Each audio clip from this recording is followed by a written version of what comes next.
Welcome, friends. Today's story is about a kind dragon who had one very noisy problem.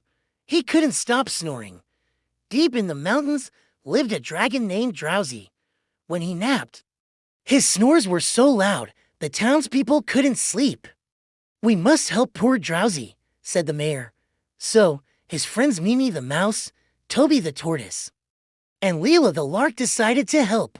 First, they tried a super fluffy pillow, but that only made his snores louder. Next, Leela sang a sweet lullaby, but it made Drowsy sneeze fire sparks.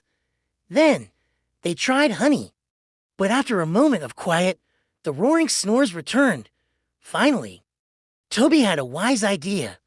Maybe Drowsy snores because he sleeps alone. So that night, his friends cuddled up close beside him, and magically, with his friends there, Drowsy's snores softened into a gentle hum. He learned that friendship was the best cure of all. Thanks for watching. And don't forget to follow for more magical stories. Bye-bye.